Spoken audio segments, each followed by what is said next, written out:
اس نے اپنے پاس رکھے ہینڈ بیگ میں سے ایک ڈبہ نکالا جس میں سینڈوچز تھے۔ وہ سینڈوچز کھانے لگی تو نظر بے اختیار سامنے والے لڑکے پہ پڑ گئی جو اب گود میں بچی کا سر رکھے ہاتھ میں کوئی کتاب لیے پڑھ رہا تھا۔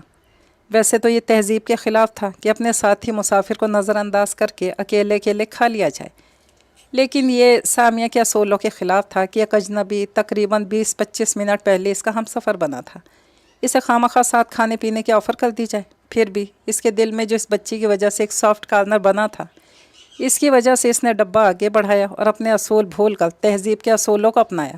پلیز آپ لیں۔ لڑکے نے چونک کر پہلے اسے پھر اپنی طرف بڑھے ہوئے ڈبے کو دیکھا۔ تھینک یو، آپ کھائیں، میں کھانا کھا کر نکلا تھا اور زیادہ کھانے کا مجھے شوق نہیں ہے۔ سچی؟ اس جملے پہ خوشی سے اس کے دانت باہر ہو گئے۔ لڑکے نے ناسمجھی سے اسے دیکھا کہ اس میں کیا ایسی خوشی کی بات تھی تو وہ کچھ سمٹی۔ کھا کر تو میں بھی نکلی تھی، لیکن یہاں بیٹھے بیٹھے پھر سے بھوک لگ گئی۔ وہ مسکرانے لگا۔ جب انسان بور ہوتا ہے تو زیادہ کھانے لگتا ہے، اسی لیے سفر میں ہمیشہ اپنے ساتھ کتاب رکھتا ہوں تاکہ بور نہ ہوں۔ اس کا مطلب ہے میں ہمیشہ ہی بور ہوتی ہوں کیونکہ میں تو ہمیشہ کھاتی رہتی ہوں۔ لڑکے نے اسے دلچسپی سے دیکھا۔ اس کا کھایا پیا اس کی جسامت سے نظر آتا تھا۔ وہ ذرا لمبے قد کے ساتھ بھاری جسم کی لڑکی تھی، حالانکہ عمر اس کی 22 سال ہی تھی اور اس نے ابھی کچھ مہینے پہلے اپنا ماسٹرز مکمل کیا تھا۔ لیکن اگر یہی بچی اس کی گود میں ڈال دی جاتی تو یہ ماننا کہ وہی اس کی ماں ہے زیادہ مشکل نہ لگتا۔ ادب سے دور دور تک لگاؤ نہیں ہے، معاف کریے گا۔ اس نے کتاب کا ٹائٹل پڑھنے کی ناکام سی کوشش کی، پھر نظریں موڑ لی۔ لیکن کھانے کا بہت شوق ہے مجھے۔ لڑکا پھر سے مسکرانے لگا کہ اسے دیکھ کر یہ اندازہ آسانی سے لگایا جا سکتا تھا۔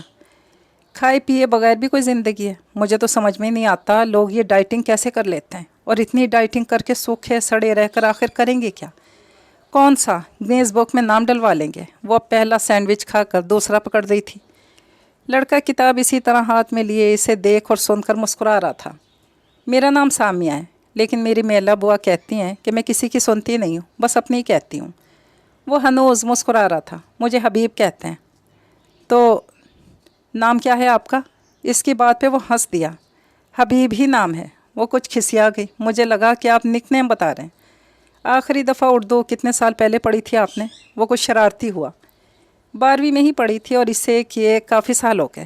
وہ سر ہلانے لگا، پھر کتاب کو دیکھنے لگا۔ سامیہ اس جملے پہ کچھ شرمندہ ہوئی۔ اردو اور ادب اسے ہمیشہ شرمندہ ہی کرواتے تھے۔ کچھ اس کی زبان رہی صحیح کسر پوری کر دیتی تھی، لیکن کوئی بات نہیں، وہ اس شرمندگی کو زیادہ دل پہ نہیں لیتی تھی۔ ویسے میں بالکل نہیں چاہتی تھی کہ میرے ڈبے میں کوئی سوار ہو کر جائے، کیونکہ مجھے اپنا کھانا کسی کے ساتھ شیئر کرنا بالکل پسند نہیں ہے۔ آپ لیکن اچھے آدمی ہیں، آپ کو کھانے کا زیادہ شوق نہیں ہے، تو امید ہے میرا سفر اچھا گزرے گا۔ وہ ذرا کھل کر مسکرایا۔ بے فکر ہو کر کھائیں، مجھے کھانے کا شوق نہیں ہے اور اسے کھانے پینے کی اجازت نہیں ہے۔ اس نے پاس پڑی اس بچی کو دیکھتے ہوئے بتایا تو سامیہ کچھ سنجیدگی سے اسے دیکھنے لگی۔ کیا ہوا ہے اسے؟ Blood cancer. سامیہ کا منہ کی طرف جاتا ہاتھ رک گیا۔ وہ پھٹی نظروں سے اسے دیکھنے لگی، پھر اس نے بچی کو دیکھا۔ یہی کوئی 7-8 سال کی تو ہوگی، اور اتنی جان لیوا بیماری تھی۔ اس نے ہاتھ میں تھاما تیسرا سینڈوچ ڈبے میں رکھ دیا۔ یکدم دل بجھ گیا تھا۔ ڈبہ اس نے بند کر کے میز پہ دھر دیا۔ کس سٹیج پہ ہے؟ فرسٹ۔ کیموز چل رہی ہیں، تبھی وہ بیچاری گنجی تھی، لیکن فرسٹ سٹیج کا سن کر سامیہ کی جیسے جان میں جان آئی۔ ڈاکٹرز کیا کہتے ہیں کہ ٹھیک ہو جائے گی؟ انشاءاللہ۔ ڈاکٹرز بہت پر امید ہیں کیونکہ خود بہت بہادر ہے اور بہت ہمت سے کام لے رہی ہے۔ یہ باقی بچوں کی طرح بالکل روتی ہے ڈرتی نہیں ہے۔ سامیہ نے ہونٹ لٹکا کر ترحم بھری نظروں سے اس بچی کو دیکھا۔ یہ جیسے آپ دیکھ رہی ہیں اسے، جب یہ جاگ جائے تو بالکل ایسے مت دیکھیے گا۔ یہ برا مناتی ہے اور ٹھیک ٹھاک برا منا جاتی ہے۔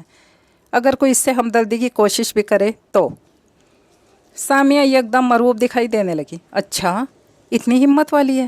وہ اب دلچسپی سے پوچھ رہی تھی۔ بالکل، اتنی ہمت مجھ میں نہیں ہے جتنی اس میں ہے۔ یہ الٹا میری ہمت بڑھاتی ہے۔ میں نے کوئی بچہ اتنا بہادر نہیں دیکھا جو اپنی بیماری کے بارے میں خود ڈاکٹر سے پوچھتا ہو، ڈسکس کرتا ہو۔ سامیہ نے بے یقینی سے اسے دیکھا۔ جب اس کا کینسر ڈائگنوز ہوا تو میں رونے لگا۔ یہ میرے کندھے پہ سر رکھ کر مجھے حوصلہ دینے لگی کہ سب ٹھیک ہو جائے گا۔ میں اس بیماری سے لڑ کر اسے ہرا سکتی ہوں۔ پھر اس نے میرے آنسو صاف کیے اور وعدہ لیا کہ میں کبھی نہیں روں گا۔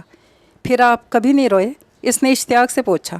روز روتا ہوں، لیکن اس کے سامنے نہیں روتا۔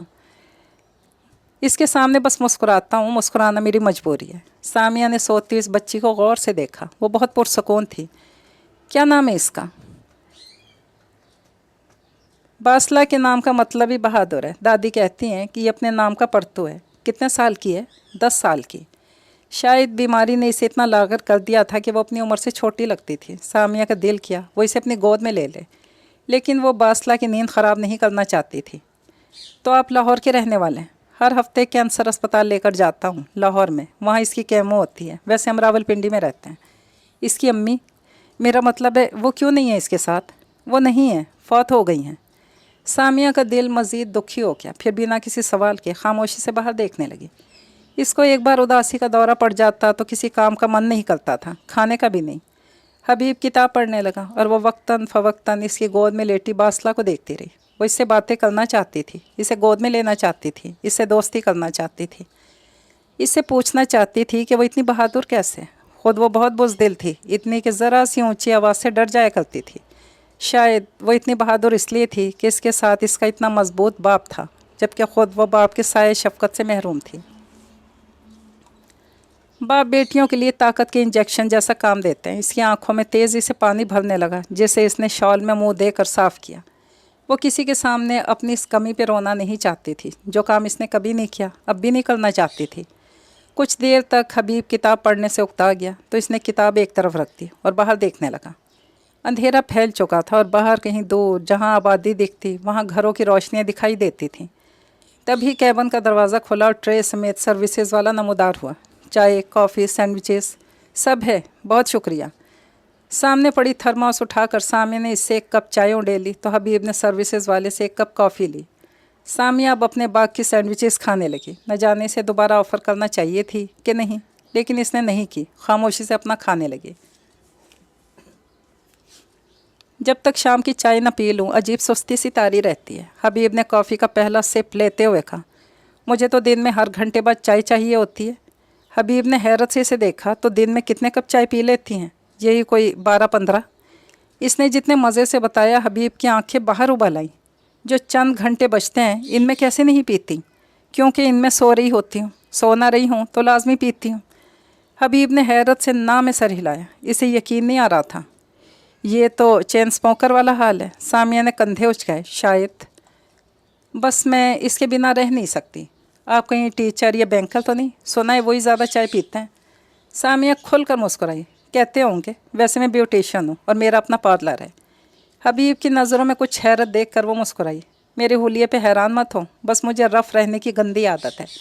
انسان میں کچھ گندی عادتیں ہوتی ہیں تو مجھ میں بھی موجود ہیں، جن پہ میلا بوا سے مجھے بہت ڈانٹ بھی پڑتی ہے، لیکن گندی عادتیں آسانی سے جاتی کہاں ہیں۔ چائے مزے لے لے کر پیتے ہوئے اس نے سینڈوچز ختم کیے اور ساتھ ہی اگلا آئٹم اس نے بروسٹ نکال لیا، جو اس نے کھانے سے پہلے اس کی طرح بڑھایا۔ ٹیسٹ کریں، میری بوا بہت اچھا بناتی ہیں۔ حبیب نے اب کی بار تھوڑا سا توڑ کر چکھا، واقعی بہت لاجواب ہے۔ اس نے دل سے تعریف کی، لیکن سامیہ نے ڈبہ اپنی گود میں واپس رکھتے منہ بنایا کہ اب اسے دوبارہ نہ دینا پڑ جائے۔ غلطی سے بھی اس نے نہیں کہا اور لے لیں، اسے مزیدار لگا تھا تو اس نے لے ہی لینا تھا۔ وہ کیوں اپنے کھانے کا سامان شیئر کرتی؟ یہ رحم وہ کسی پہ نہیں کھاتی تھی۔ حبیب اب خاموشی سے اپنی کافی پینے لگا۔ ابا، باسلہ آنکھیں ملتی ہوئی جاگی، جی جان۔ وہ جلدی سے کافی کا ڈسپوزیبل کپ خالی کر کے میز کے نیچے بنے ڈسٹ بن میں پھینک کر اس کی طرف متوجہ ہوا۔ باسلہ نے آنکھیں ملتے ہوئے پہلے حبیب پھر سامیہ کو دیکھا، جو اس کے دیکھنے پر ذرا سا مسکراتی۔ باسلہ نے فی الحال کوئی تاثر نہیں دیا، شاید باقی بچوں کی طرح نیند سے جاگنے کے بعد کچھ چڑچڑی ہو رہی تھی۔ پانی پینا ہے؟ حبیب نے جلدی سے پانی کی بوتل سے پانی گلاس میں ڈال کر اس کی طرف بڑھایا۔ باسلہ نے جلدی جلدی پانی کا گلاس خالی کر کے اسے تھما دیا اور حبیب نے پھر سے گلاس بھر دیا، جیسے وہ منہ سے لگا کر 3 سانسوں میں پی گئی، اور پھر سے گلاس اس کے سامنے کر کے اس نے کہا تو سامیہ حیرت سے اسے دیکھنے لگی۔ اتنا پانی سردیوں میں کسی کو پیتے ہوئے دیکھا جو نہیں تھا، خود وہ گرمیوں میں بھی اتنا پانی نہیں پیتی تھی۔ حبیب نے اس کا گلاس بھر دیا، جسے اس نے پھر سے خالی کیا اور الحمدللہ کہا، اپنی آنکھیں ملتے ہوئے پاس پڑی ٹوپی سر پہ پہن لی۔ شاید اسے بھی اپنا سر خالی خالی عجیب لگتا ہوگا۔ یہ میڈیسنز لینی ہے، اس لیے پانی زیادہ پیتی ہے۔ سامیہ کو حیرت میں مبتلا دیکھ کر حبیب نے وضاحت دینا ضروری سمجھا۔ سامیہ نے سر ہلایا، کیسی ہو پیاری بچی؟ سامیہ نے اسے مانوس کرنے کے لیے پوچھا۔ اچھی ہوں،